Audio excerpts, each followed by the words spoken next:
what you want, what you want.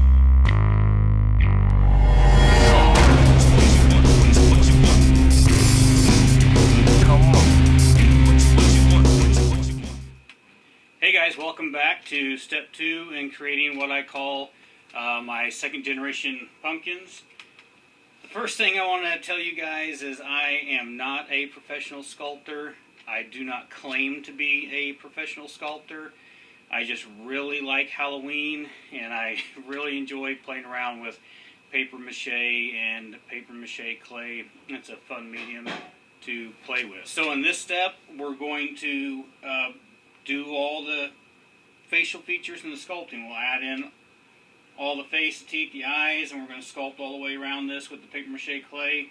The methods I do, for some people, they may think they're wrong.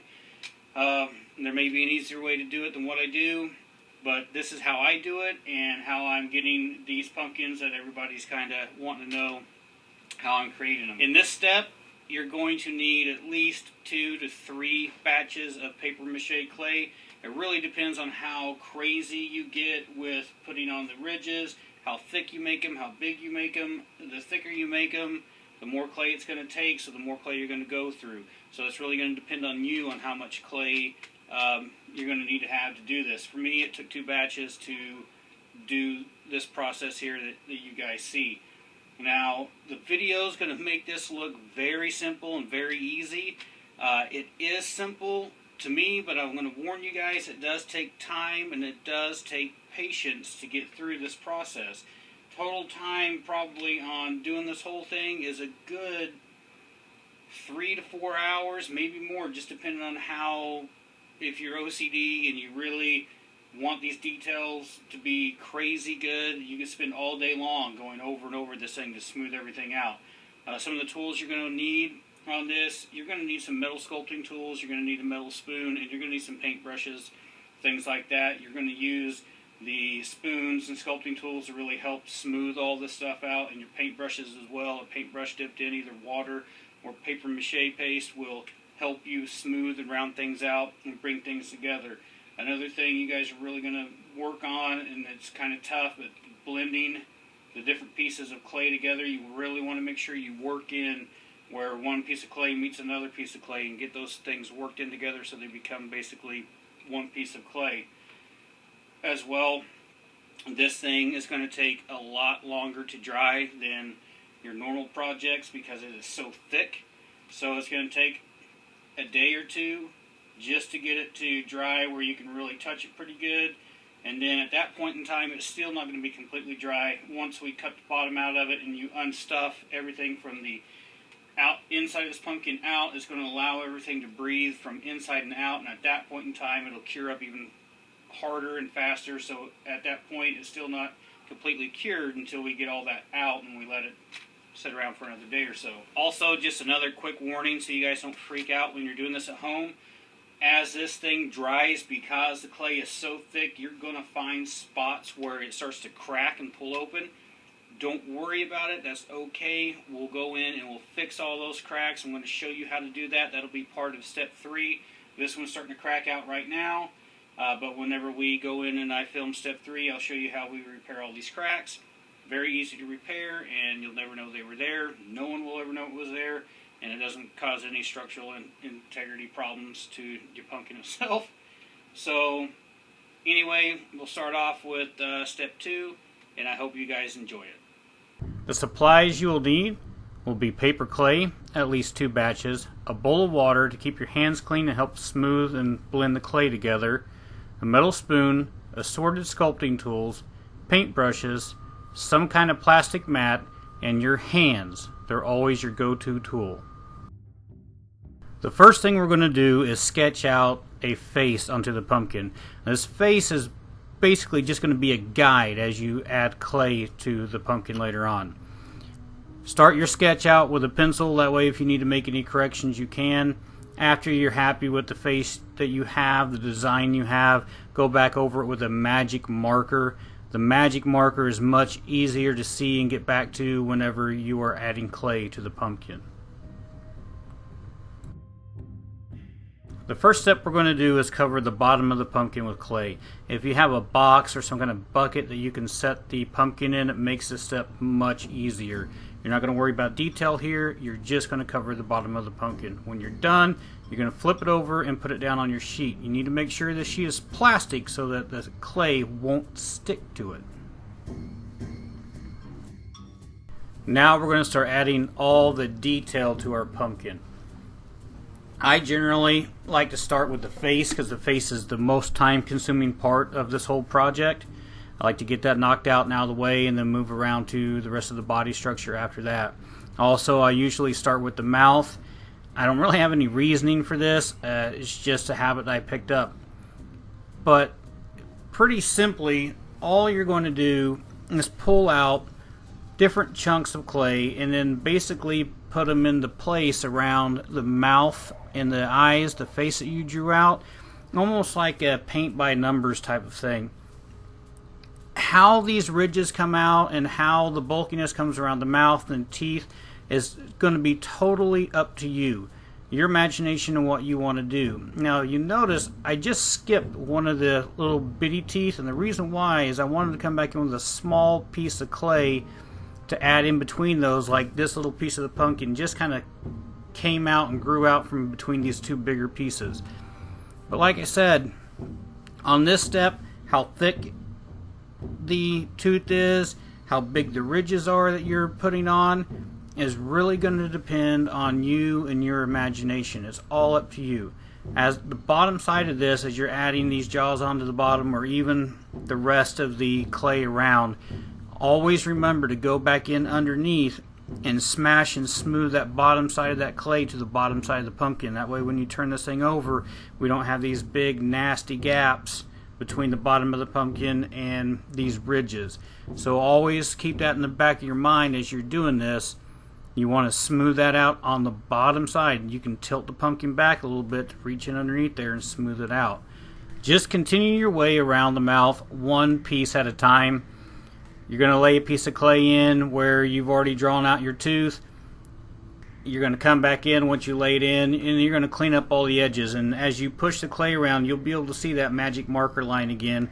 And using your tools and the different things that you have, you can come back and bring it back to that line, or you can go over. Just depends on how it looks. If some of the things you're putting on look better than what you drew out, go with it. It's not a big deal. This thing is really up to you and how you want it to be.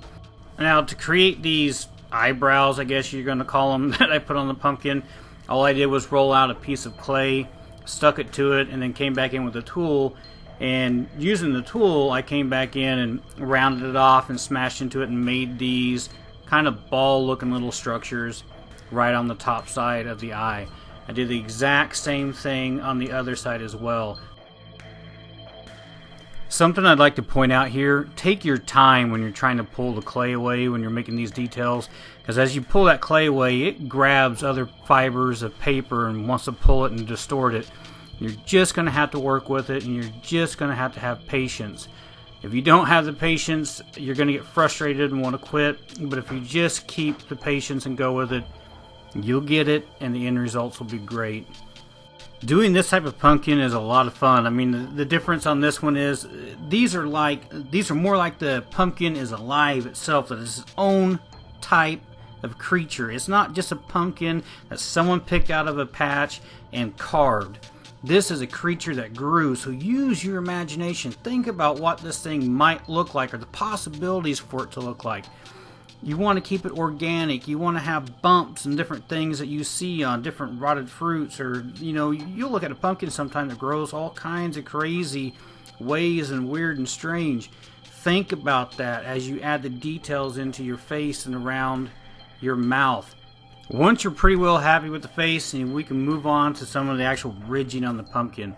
Again, it's just big rolls of clay that we're laying out one piece at a time and then smoothing down. When you bring these pieces down around to the eyes and things you've worked on, take your time, be careful, smooth those things into the other pieces of clay that you already have there.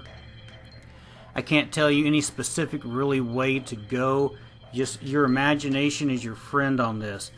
You can make it look as twisted and as gnarly as you want, or you can make it look as close to a standard pumpkin as you want. but for you, the sky's the limit. You can do whatever you want. But the thing I do want to stress here again is when I was adding these pieces of clay, these bigger ones, to the pumpkin. When you're bringing that clay together, make sure you really work it, like you can see with my fingers, where you're smashing these pieces of clay together to get it to smooth out and become one piece of clay. Like I said, don't be afraid to experiment. Like you see here, I brought that one piece down and looked at it, and I was like, you know, there's just not enough going on in the face. I want some more detail. So I just dug in real quick and created a shape and pulled the rest of it out and branched these two pieces off around what I eventually turned into a knot in the center of the forehead. It just adds more detail.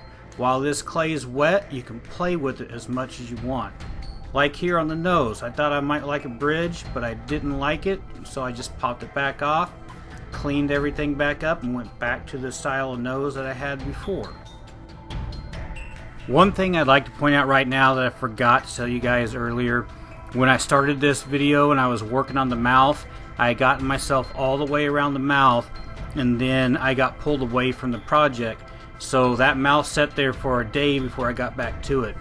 I guess what I'm trying to say is you can walk away from this and those pieces can dry, and you can come back in later on to add more clay to it. So you can either do this all in one setting, or you can do it in 2 or 3 different settings depending on how your schedule is, because you can come back in and blend back to the clay that is a little bit harder than what you're working with. One of the things too I want to point out again, you can pick this pumpkin up and you want to blend the bottom, the very bottom, as you put these ridges on, get underneath of there and smooth it out. We're not putting anything on the stem right now, so you can use the stem to pick your pumpkin up. But as you go, like as I was doing this, I felt like the cheeks needed, the sides of the mouth needed more of a cheek structure, so I built those onto it. As you're adding these ridges and as you're adding the clay and this thing is kind of developing its own personality, you may go back and look at the face again and think, man, I don't like this detail, or this needs to change, or I need to add some clay here and there. You can do that. You can bring this wet clay back over the top of your drier clay that you already have. Even after this thing dries up completely, if you want to add some more detail to it, you can. The clay will stick back to itself. It's not a problem.